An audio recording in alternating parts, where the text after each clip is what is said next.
Good afternoon. Welcome to Exploring Planet Earth and the Universe Beyond, hosted by the School of Earth and Space Exploration. Before we get started this afternoon, just a few things to keep in mind.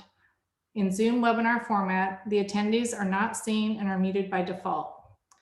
Please submit any questions using the Q&A button through the Q&A button. The questions will not be seen in the chat by the presenters.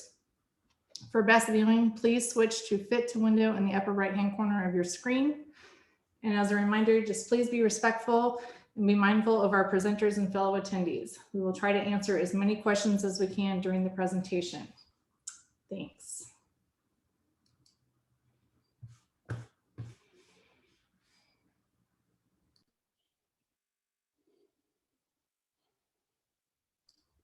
Okay, Mid.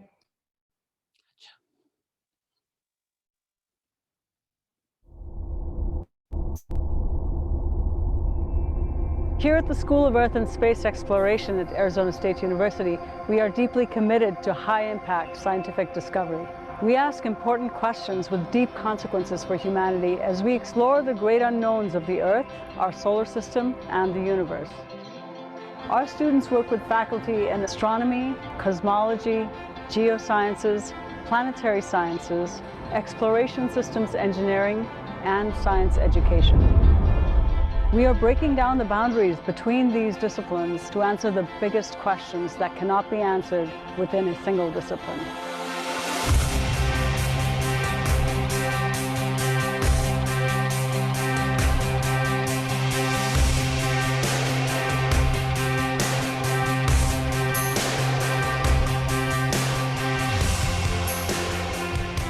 Our degrees are designed to challenge students, to encourage critical thinking and scientific inquiry, and to inspire exploration. At the school, we're exploring all of Earth's continents and looking at the future in terms of climate and water supplies. We study astrobiology and seek to understand the relationship between life and a planet. We're at the very center of the community trying to understand whether Mars is habitable, maybe even in the present day. We have one of the largest collections of meteorites in the world, the largest at any university. And we have some of the best university facilities for building flight instruments and spacecraft for exploring our moon, planets, asteroids, and the unknowns of the universe. Here at the School of Earth and Space Exploration, we are combining the strengths of science, engineering, and education to set the stage for a new era of exploration of our Earth, our universe, and of the future.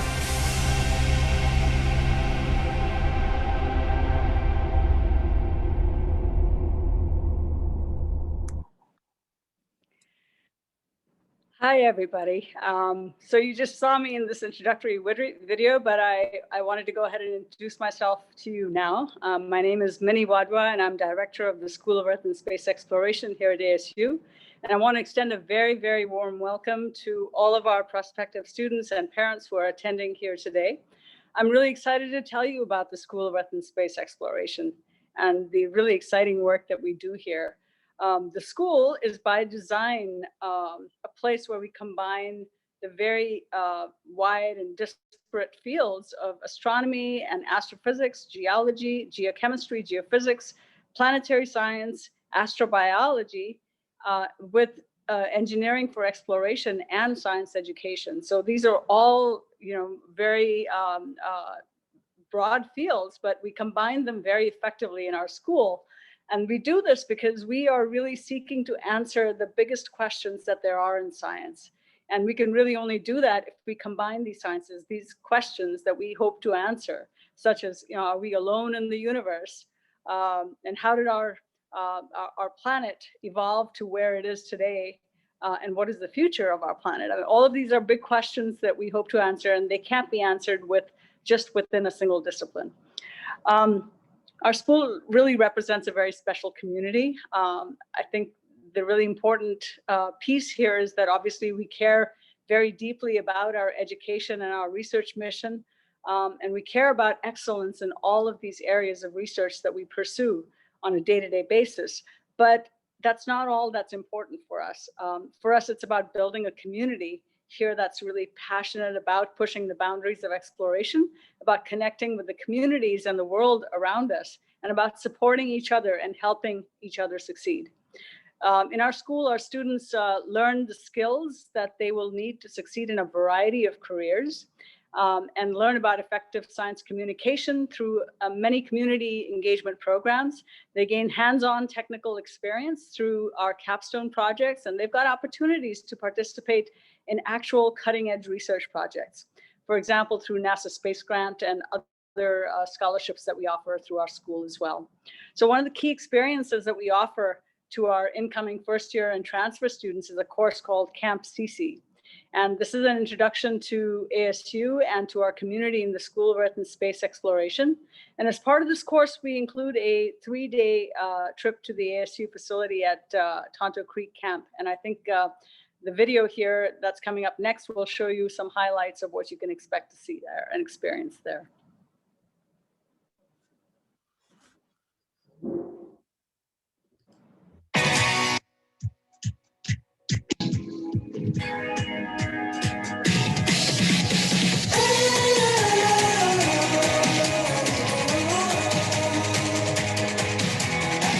Chase down a brand new adventure. Step up, step out and enter in.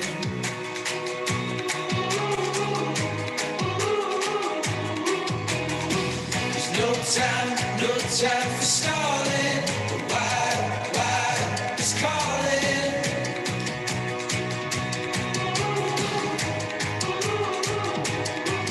When you risk it all, you learn to feel alive.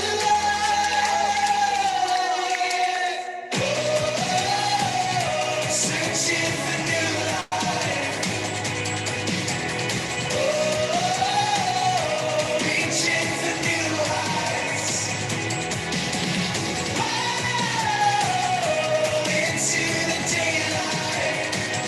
So open your eyes, taking the climb, taking the dive, deep into the wild.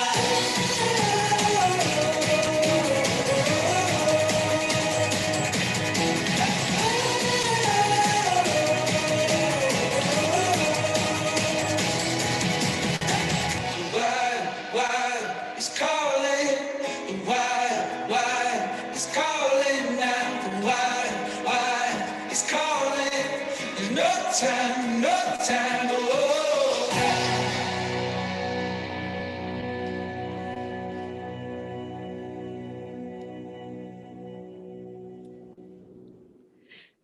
All right. Well, that's an exciting part of your first year experience as you join CC, and hopefully you'll be able to join us for that.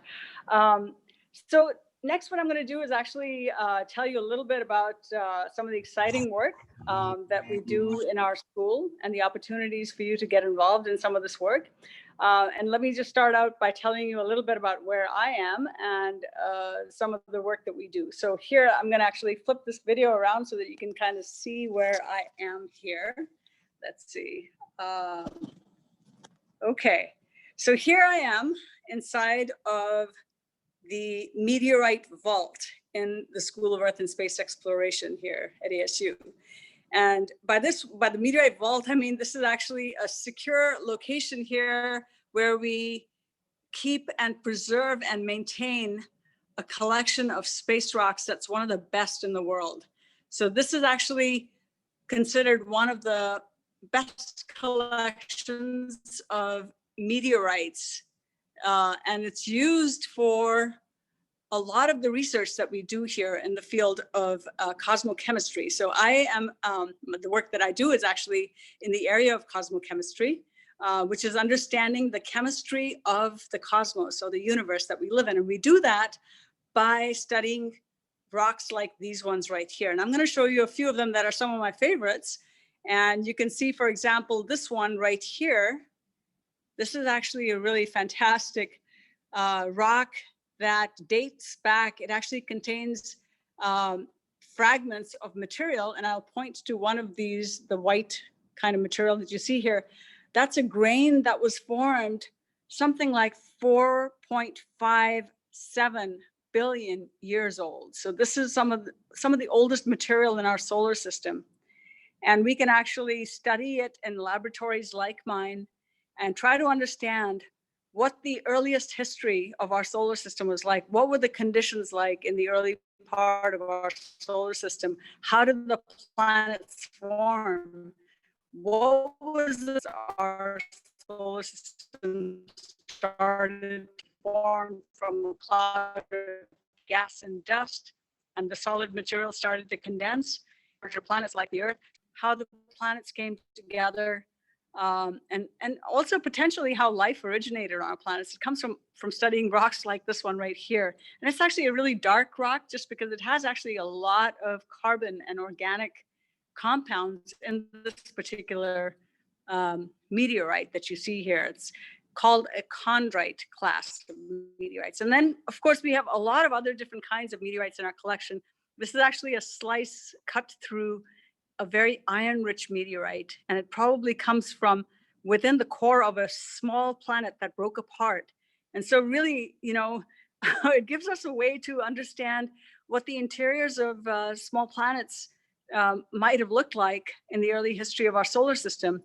On our own planet, the planet Earth, of course, you know, we really cannot sample the core. It's, you know, it's a very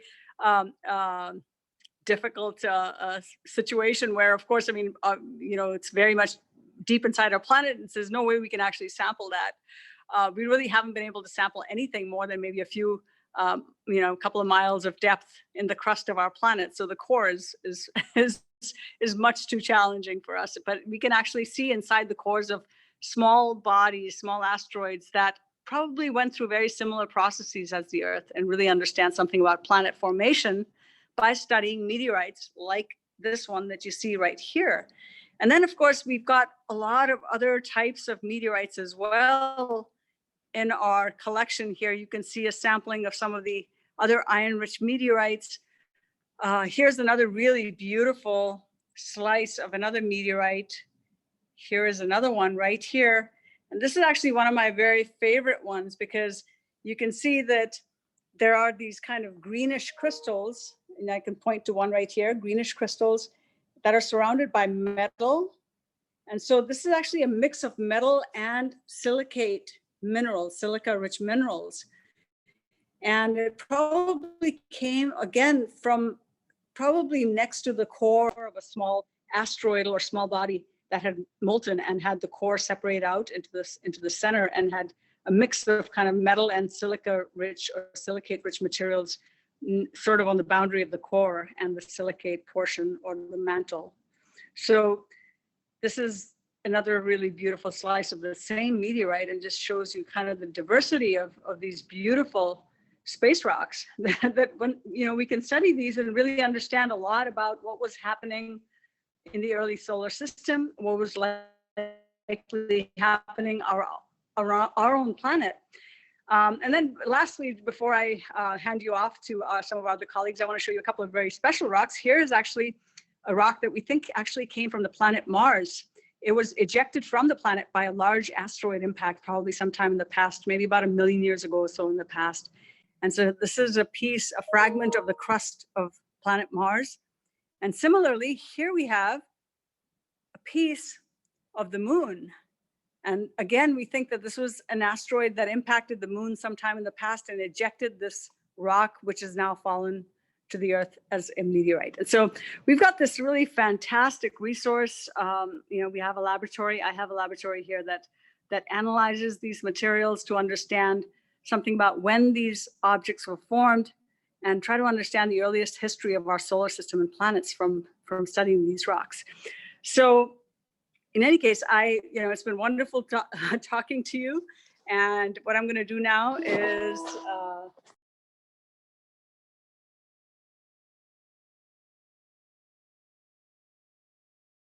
take it away, Chris. Hi, let me turn my video on here. So my name is Chris Scroppy. I'm the Associate Director for the undergraduate program here at CC. And I'm joining you from our Flight Instrumentation Clean Room in ISTV-4. ASU is one of only a handful of universities in the world that actually designs and builds hardware for NASA space missions here at the university. We don't farm it out to engineering companies. We actually do it here. So I'm going to give you a quick tour of the flight clean room here and show you some hardware for a NASA mission that my group is building that was actually assembled and tested by a former ASU undergrad who now works as a engineer in my group. So we'll start out with some of the testing facilities here. This big round thing is called a thermal vacuum chamber. When we build space instrumentation, we typically only have one chance to get it right. And whatever we build has to work, and it has to work the first time. So doing lots and lots of testing is very important. And this big chamber allows us to simulate the conditions of space in a lab. So we put the thing we want to test on this big flat thing, and then this whole thing slides in. We can suck the air out to simulate the vacuum of space. And then this big black outside shroud, we can either cool down or heat up to simulate either high temperatures from having the sun shine on your spacecraft or low temperatures from having the spacecraft be in the shade. And we'll put instruments, we built instruments that are now at the OSIRIS-REx asteroid, the OSIRIS-REx thermal emission spectrometer that mapped OSIRIS-REx before the asteroid sample was returned. That was tested in this chamber. The new cameras for the new Mars rover that will launch soon was tested in this chamber. And many, many other space instruments, either that are going to be on their way to planets in our solar system or already on their way or there, were tested here. So now I'll bring you over to a workbench and show you some of the stuff we built.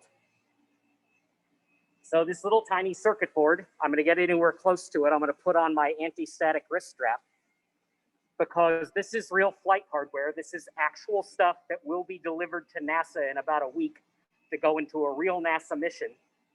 We designed this signal processing circuit board that processes the signals that come out of the detectors before they get stored by the computer for a NASA mission called Gusto. And this board was entirely built totally from scratch by my group.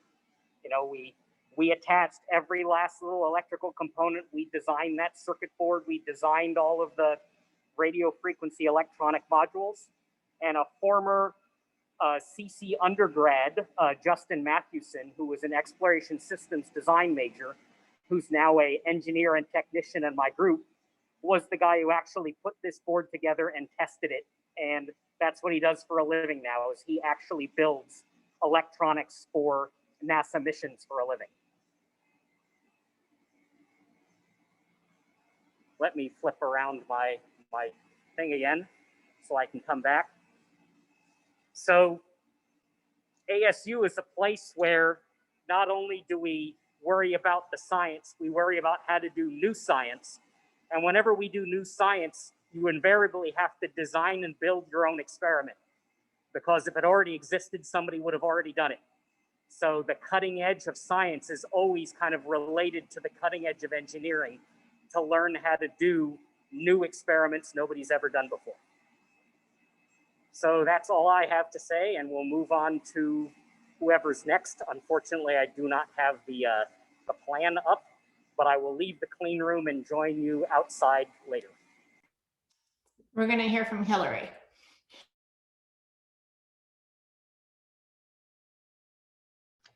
Hello, everybody.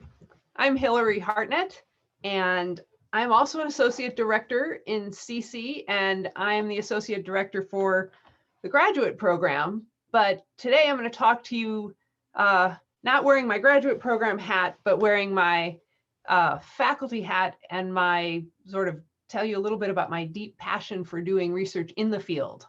So I'm an oceanographer and I'm an astrobiologist, and my research and my research group, my students, everyone from undergraduate students to graduate students to postdoctoral fellows, we're interested in studying extreme environments on the Earth. So places that are very hot, like hot springs, say in Yellowstone or at the seafloor, places that are cold, like the bottom of the ocean, places that are really dry, like desert soils here around Phoenix, or maybe in Peru, in the Atacama Desert, which is the driest place on Earth, because we want to know what the most extreme environments on Earth that are habitable for life are like.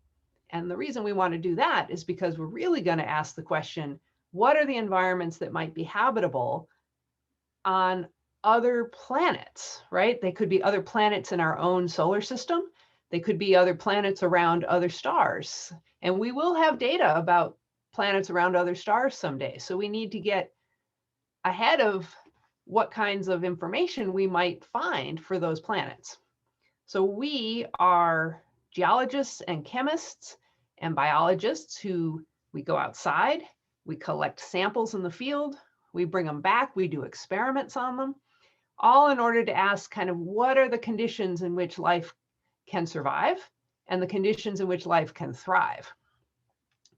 So I teach classes in oceanography and in geochemistry. Remember, Minnie told you about cosmochemistry, the chemistry of the universe.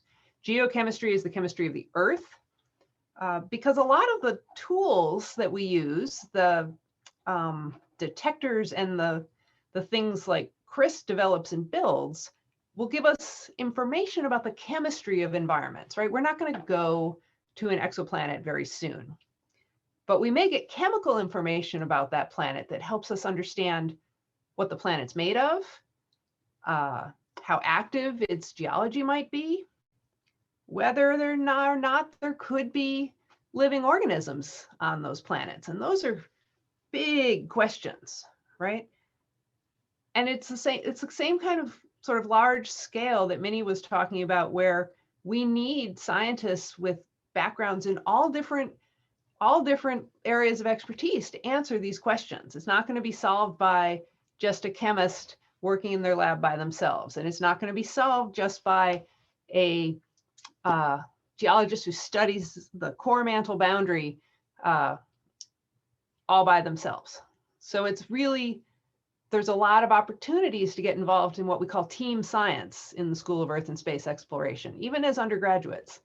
And it's working in teams that makes the kind of science we do a little different from some of the things you might expect from a biology department or a chemistry department. It's not that that doesn't happen there, but it's something that we value really, really strongly, and we try to give people the opportunity to have that experience.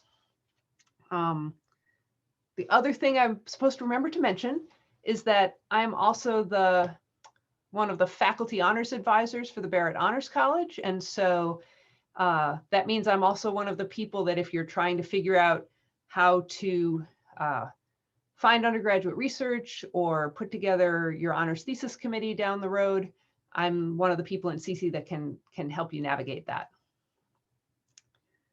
So I get to turn this over to Katie Coleman, who's one of my favorite people at CC.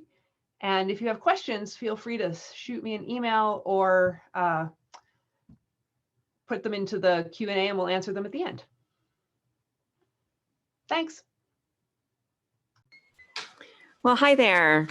My name's Katie Coleman, and I'm a professor of the practice at the School of Earth and Space Exploration. And after my NASA career, I was a former NASA astronaut. I flew twice on the shuttle, once on the space station for almost 6 months. I really loved what was happening in terms of educating everyone at Arizona State University, and CC was a pretty natural home for me. Partly because, I mean, I've really loved hearing about the things that you're hearing about right now. And Hillary said that I was one of her favorite people, which she's actually one of my favorite people. But one of the cool things about CC is that, I mean, you're walking down the hallway and you just meet fascinating people who think about fascinating things. And I love that they kind of bridge the gap between, well, human spaceflight for me and exploring space and looking at planets and the universe and thinking about all, I mean, there's such a range of exploring Earth and space, and it makes so much sense to have Earth and space in one building.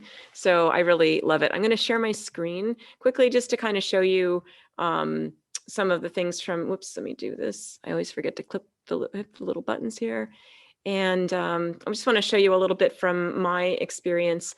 I'm proud of my picture in the spacesuit here because I'm actually the smallest person, I guess, to be in that big spacesuit and make the spacewalking team. But you know, I think it sort of represents this idea of astronaut. But I'd like to show you what else astronaut really means, and that it all starts at places like CC. I did fly twice on the shuttle. And my first mission was a practice mission for the space station, getting ready. I'm originally a chemist, getting ready to figure out how to do experiments on a space station. And then this picture with the space shuttle in the background and the crew in the front is one of my favorites because in that space shuttle is the Chandra X-ray Observatory. And so this is one of the family of telescopes, and some people in CC are actually studying Chandra data as we speak. And this was back in 1999 that we launched it. It was the biggest thing we've ever sent out into space. And then the person in the middle is Eileen Collins. She's the first woman commander of the space station. And this telescope was something that had been planned for so many years, like 25 years before the people who planned it and designed it and figured out how to build it and how to launch it.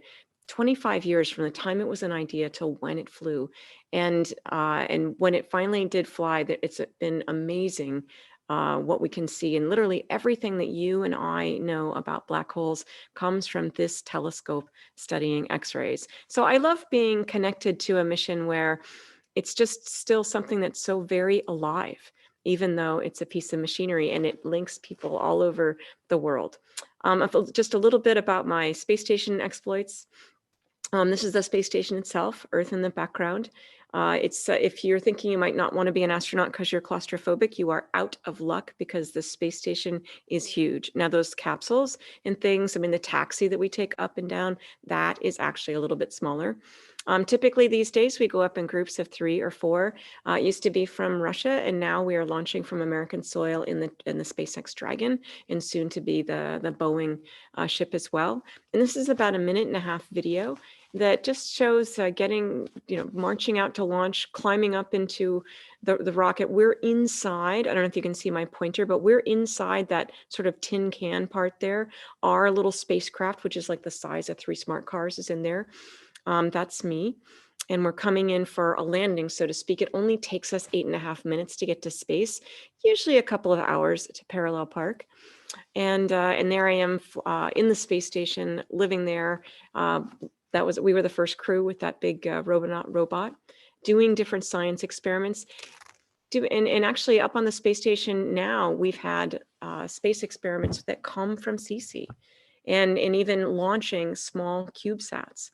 But I wanted to, and I like the fact that it's really been clear to me since I started working there that there really is very little distance between Earth and space. It's really all one place, and there's just places that we haven't been yet.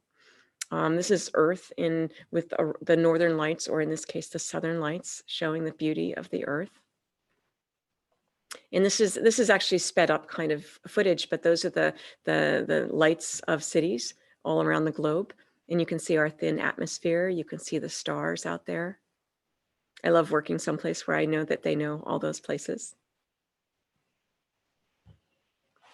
And of course, we do some science experiments up there, and that's a little bit more my avenue, is taking away the force of gravity, which is this big force, and figuring out, well, what about the little forces? And it turns out that understanding that is really good for figuring out how to live better in space and go further, understanding liquids, understanding combustion. But it's also really important back down here on Earth, understanding how to burn fuels cleanly. And understanding, how to make sure that everything that is sort of flow through a pipe. That's one of my favorite things.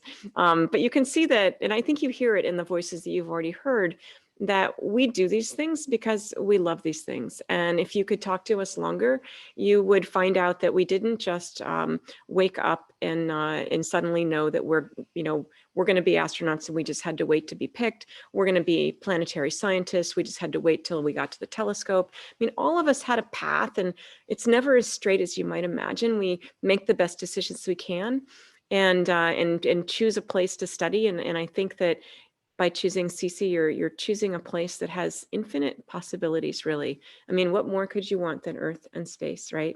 But I'd like to make sure that you see some of the other astronauts so you don't just see me. There's my crewmate Paula Nespoli, my friend Nicole Stott, and myself. She was the first one to ever capture a giant supply ship from the International Space Station. This is Scott Kelly, who spent a year up on the space station. If you're from Arizona, he might look familiar because you'll know his brother Mark. There's Scott. And I mean, we're all different people and we have all different aspects to us. We have a serious work aspect. And then this is one of my most treasured pictures. It's Al Drew and I that you just saw in this picture. And it's Al and I after a day where we worked so hard to make this spacewalk work out right. I did the robotics, Al was outside in the spacesuit. And it really took everything that we'd practiced and everything that we'd really, a lot of communication about what we were doing right, what we were doing wrong. And then we ended up having such a terrific day. And there's just, there's no end to this program. This was the first all-women spacewalk, Christina and Jessica, awesome women. And I just want to emphasize here at the end that, coming to CC, I think you saw some of that from the very first video. It's about being part of a team. And there's a team that stands there and has a picture taken like this, but then there's a team like this. And that's the thing that is really up to us to do together while we're all together in a place like CC. Is you pick the path you want to be on, you'll pick other paths as well, you'll wander around. And the way you've kind of figure those things out is by having teammates that you collaborate with, teammates that you talk to about what feels right, what feels wrong. And with that, I will turn it over to our next person. And actually, Kim, I've forgotten who that is. That would be me, Tom Sharp. Oh, Tom Sharp, I'm sorry. Take it away, Tom. Okay. So I'm gonna need to take. Oh, I have to unshare the screen. Sorry about that. There you go. My name is Tom Sharp. I am a geologist. I teach geology and mineralogy. And I'm going to talk a little bit about undergraduate research in CC. And I'm specifically going to talk about a program called Space Grant. But first I want to address a question here. Why should undergraduates do research? You don't always think of this as part of the undergraduate education, but it really has a great effect to enhance your education through hands-on real science and engineering.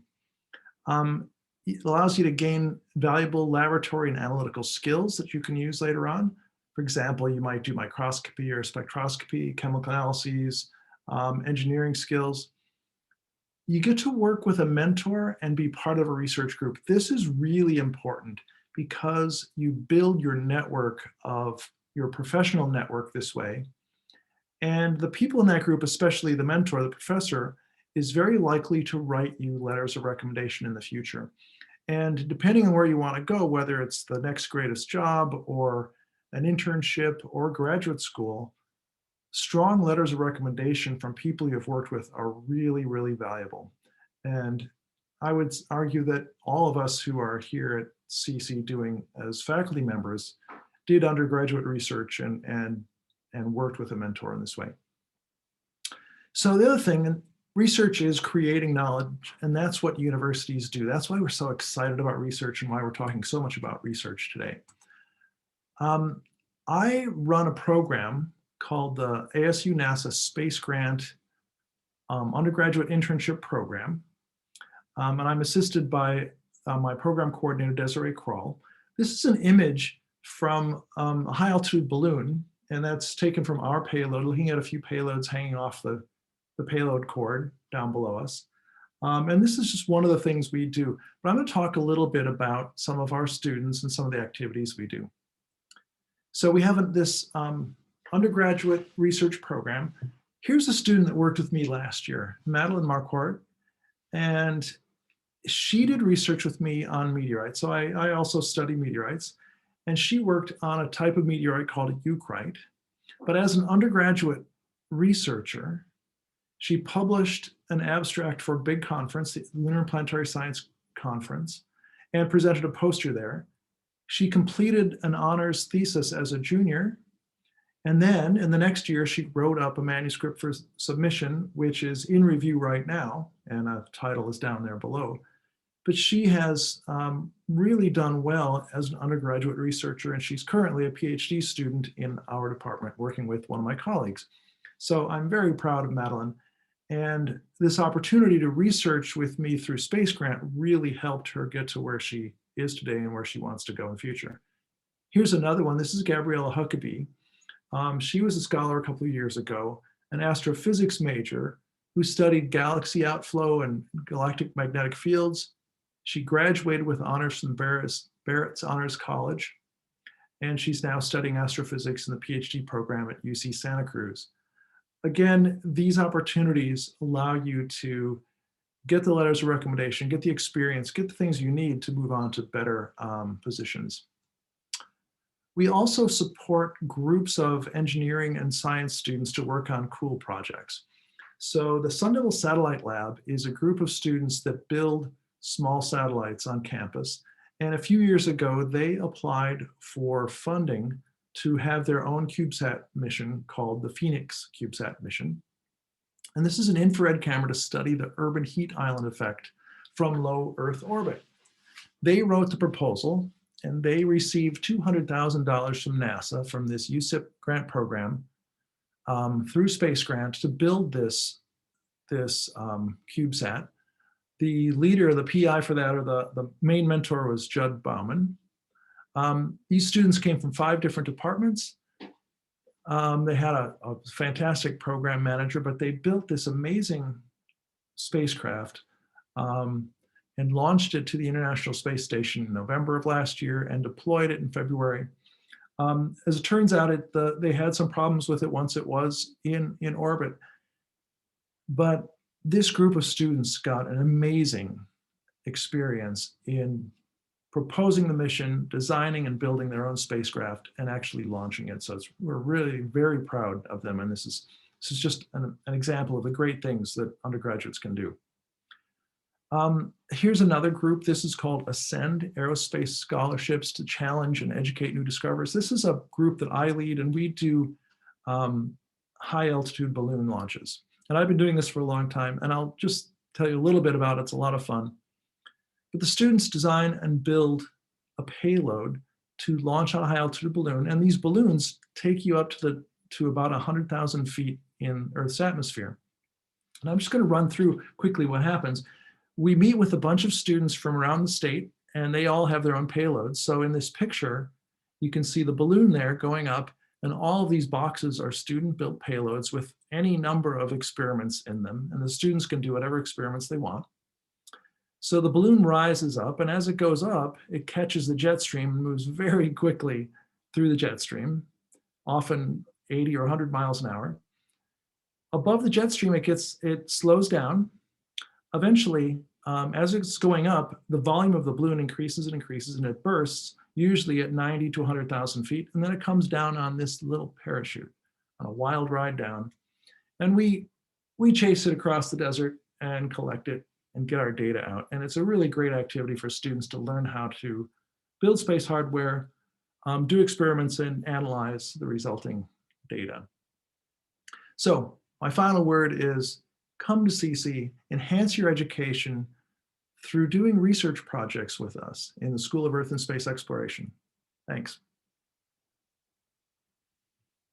Who is next? I'm going to quickly share a video from Ramon Aerosmith with showing some field work.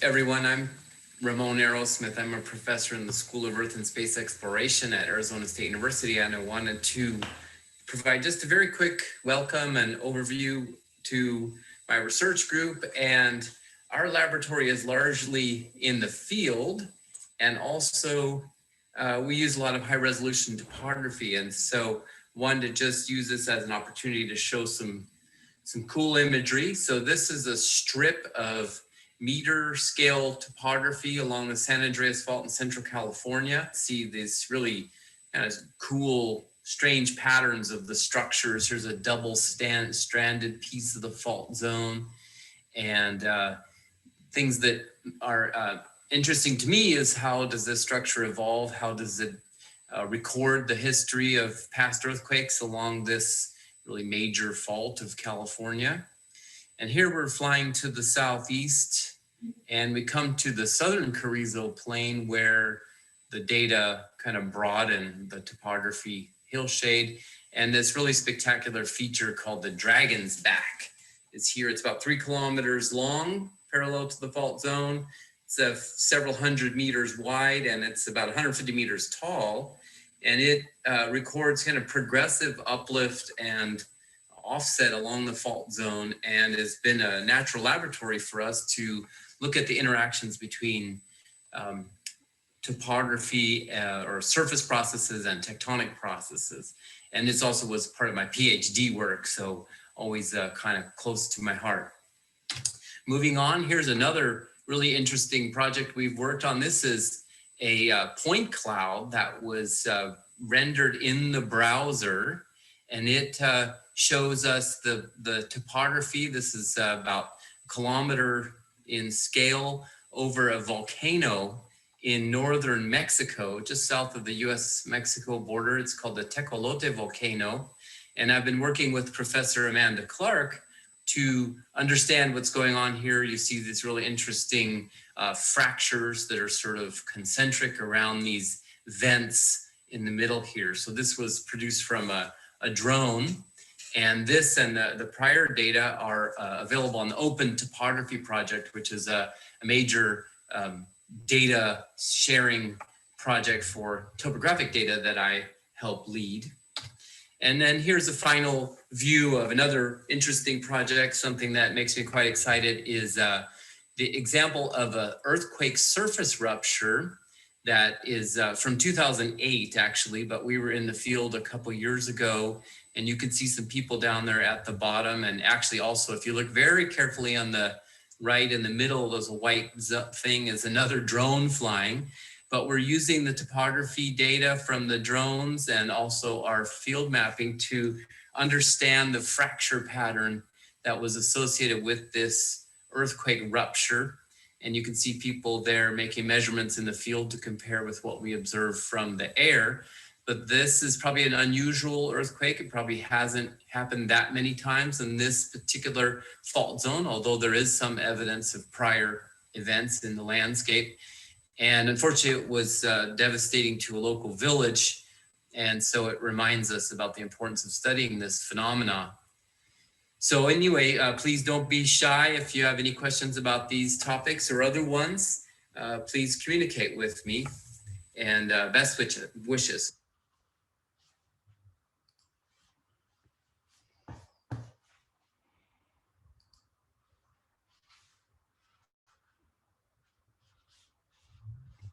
And I think finally we have Ariel.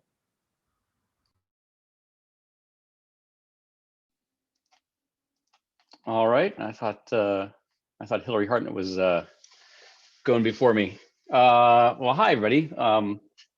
It's nice to be here. So I want to talk to you a little about the kind of research that that I do and my group does. So broadly, we study this thing. I got the right shoulder here. We study planet Earth. And we study it, we try to study it in a fairly holistic way as a system, because we're trying to understand the history of the planet. We want to understand how we got here, how we got to be the world that we are, and how we might identify worlds like ours orbiting other stars. So how do we get here, and are we alone, are two questions that we're really interested in my research group. And it turns out that these actually connect, not so much out there in outer space, but they connect when we look back at Earth history. And so I'm going to just switch my background here to show this image here. So what you're seeing behind me are rocks that are about 2.5 billion years old. The Earth is about 4.5 billion years old. So these rocks are from roughly halfway through Earth history. And they tell a story about the Earth as a planet during its youth and middle age, during its first half of its life, that was quite different from the Earth the way it is today. These rocks are full of iron. They are telling us that the oceans at that time were loaded with iron, which is an element that today, it's a chemical element that today is very rare in the oceans. And the fact that ancient oceans had a lot of iron dissolved in them tells us that, because of the chemistry of iron, tells us that the atmosphere of the ancient Earth was very low in oxygen, in molecular oxygen, O2, which we breathe. So for the first half of Earth history, for roughly half of its history, the Earth could not possibly support life like ours. It could support life, but only microbial life, not animal life, and certainly not intelligent beings like us. So about halfway through Earth history, that changed. So part of what my research group does is try to understand why that changed and why that change happened at that time. As many of you probably know, that change has something to do with the origin of photosynthesis, the origin of the ability of life to make oxygen, which it does as a byproduct in the course of making organic carbon. But it turns out that making oxygen is not only transformed the planet and made it habitable to be a planet like ours, like the planet we know today, but oxygen itself turns out to be a molecule that we can actually detect in a planetary atmosphere from space. So if you're looking at the Earth from space and you want to tell whether or not, or looking at any planet from space, and you want to tell if that planet has Earth-like life on it and a biosphere like the Earth's on it, one of the things you might want to look at is to look for evidence of oxygen in the atmosphere of that planet, which in fact is what astronomers are aiming to do when they think about how we might go about looking for evidence of life on planets orbiting other stars. So there's this very deep connection through the molecule oxygen and its history on this planet that connects our search for life on other worlds to the history of this planet. And one of the main ways then that we go about trying to understand what's the likelihood of there being oxygen in the atmospheres of other planets, what's the relationship between the amount of oxygen we might measure and the kind of biology that might be there, is learned by studying ancient Earth and study the relationship between the rise of life, the evolution of life, and the change in Earth's atmosphere and its environment in general caused by the evolution, the ability to make oxygen. So that's the science that we do. So it's this very interesting science that bridges between looking at ancient sedimentary rocks, doing sophisticated chemical analyses on them, motivated by this desire to understand the prospects for life on other worlds and even inform the search for life on other worlds. And we have involved graduate students, undergraduates in the lab. We've had many undergraduates come through in many different ways. We've had undergraduates who've joined the lab and done really cool research who end up becoming graduate students in the lab before moving on to other sorts of careers and jobs. All enjoying exploring this really interesting intersection between the history, the deep time history of the Earth and the prospects for life on other worlds.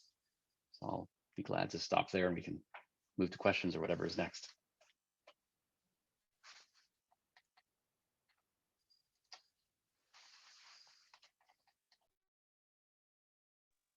Who's next?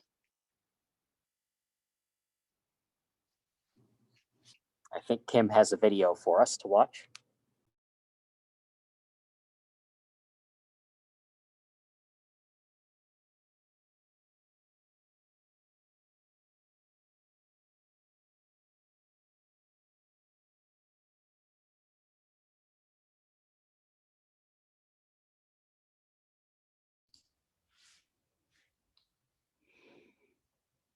Hey everyone, my name is Justin and I'm a third-year geoscientist with the School of Earth and Space Exploration.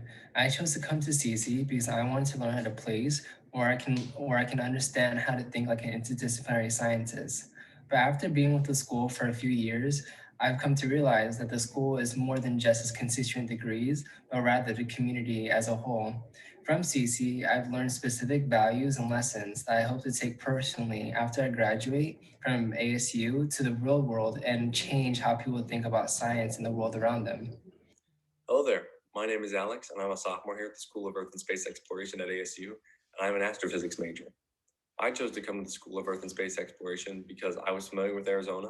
I've lived here most of my life, and I knew people who went here that were able to show me the facilities and programs here at CC that really kickstarted my interest in the school.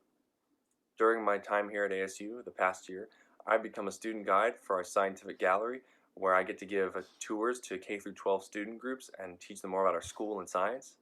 I've joined a cosmology research group where I get to interact with my peers and gain experience. I started researching in my field, both with others and with my own project through the NASA Space Grant internship, and I've been involved in and attended numerous outreach events that allow me to not only learn more about our school, but also help others learn about us and what we do here. Although I don't have a graduate school selected yet, I want to go. I know that I'm on the right track to being prepared for the future and that I'll have the experience as well, no matter where I go.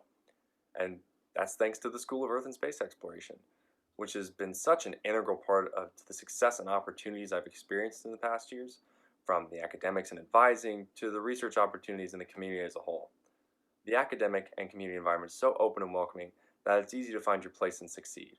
I really can't convey how great my time has been here at the School of Earth and Space Exploration, and I'd highly recommend it to anyone interested in space and earth sciences who are looking to get the experience and education while also benefit from a great community.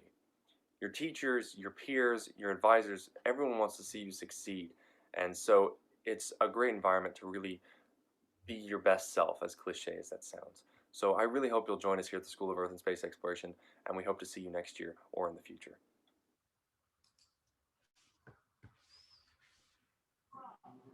So now I'd like to introduce two of our undergraduate students who serve as docents in the first floor of the ISTB4 building, Megan McGarty and Stone, and they're going to give you a tour of the ground floor of ISTB4. Hi, everyone. My name is Megan, and I am studying astrobiology here at ASU. I'm now going into my third year here at CC, and I also am minoring in German. And one of the many things I love about ASU and CC is how many opportunities there are available. For instance, I have been involved in a lab since my freshman year, and has recently done, I'm still doing a thesis project, an honors thesis project with that professor. Additionally, working on my capstone project with a bunch of different students from different majors, such as engineering and astrophysics. So you really get to have all these great experiences and work with a bunch of different people from different fields, which is so great. Right behind me, I'll start off our tour of the building. We actually have the Mars Curiosity rover. Recently just launched is the Mars 2020 rover, which is still traveling through space. So stay tuned for that. Hopefully it will land next year. Right here, we have the front desk of the building. So if you ever have any questions, please feel free to come up and ask us. We also have these countdown clocks in the background, if you can see them. And these countdown clocks will count down to important timelines or times of these missions that ASU is involved in. Over here, we have Rick, and he is in charge of the Martian Exploration Theater. We also have models of Valles Marineris, the largest canyon on Mars, and the Saturn V rocket of Apollo missions. We also have mission control. I don't know how well you can see these screens in the background, but they often show what ASU is involved in. For instance, the Mars Curiosity rover's pictures will actually get sent here to ASU, and we can see these pictures on that screen, which is really exciting.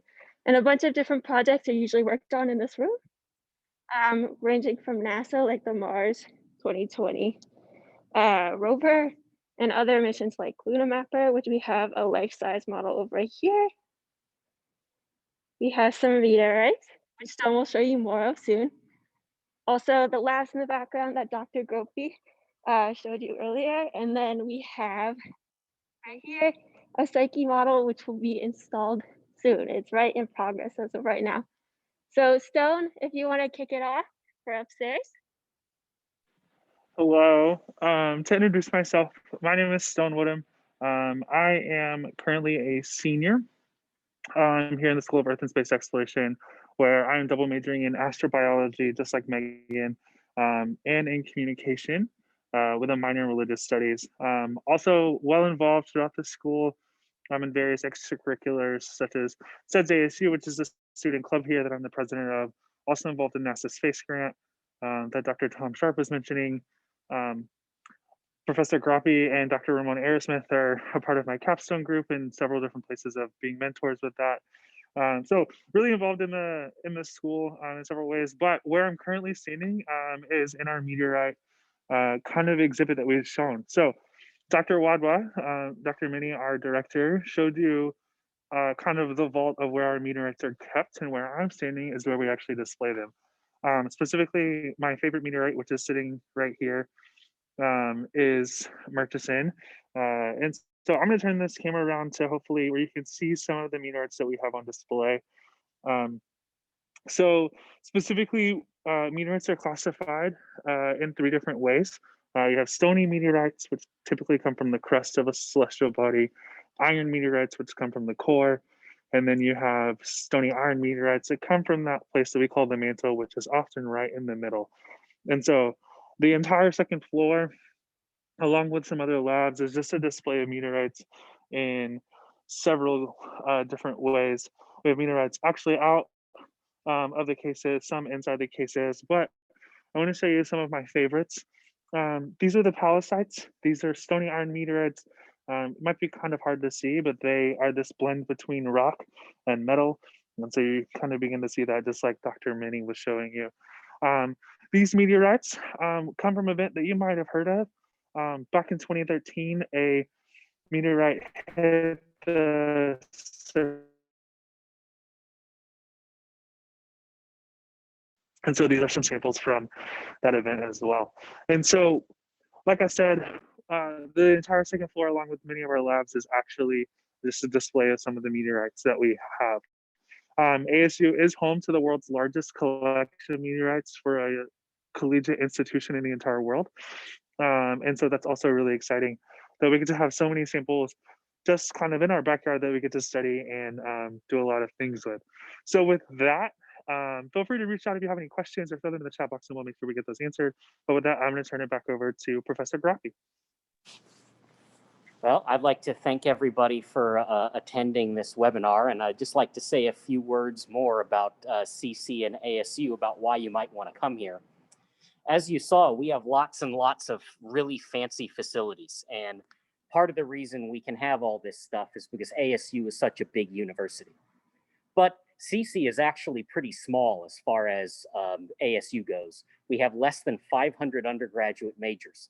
So you can kind of get the best of both worlds coming and studying in CC. You can get all the resources of one of the biggest universities in the country, but have a department where you actually get to meet your fellow students and actually meet your faculty. Unlike some departments, all of our faculty, even the really big name, big shots, teach every semester. So we actually teach the classes you take. So if you were able to come here, you'd be able to meet all of us and get involved, like we said, in research in addition to your classes, and be able to take advantage of all the great resources we have. So on behalf of CC, we'd thank you for coming and hope you will consider coming to ASU in the School of Earth and Space Exploration. And we'll see if we can answer any questions for you now, if I know the answers, or if we don't know the answers right away, we can answer your questions by email. So Anna's asking that her major is secondary education with a concentration in Earth and Space Sciences, but that's in the Mary Lou Fulton Teachers College. No, absolutely not. You do not have to be a member of CC to do research here. We would happily have you join a research group at CC, either in science or in science education, even if you're not a CC major. So that's no problem at all.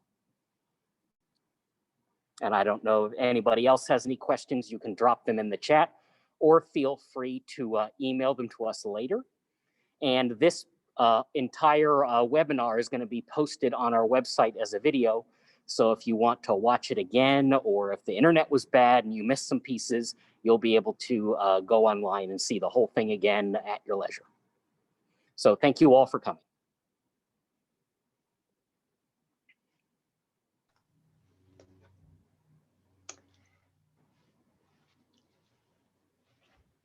Bye, everybody. Thanks for coming. Bye. Kim, could you answer the question about how to email? Yes, I can do that. So Kim's going to type into the answer what email to email. Given I'm the associate director for the undergrad program, you're welcome to just email me personally. You can find me on the CC website, but Kim will put in a more general email there for you. And we'll close it out with our facilities video, and I'll get the email for Anna.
Well, thank you for attending, and that concludes the webinar for today.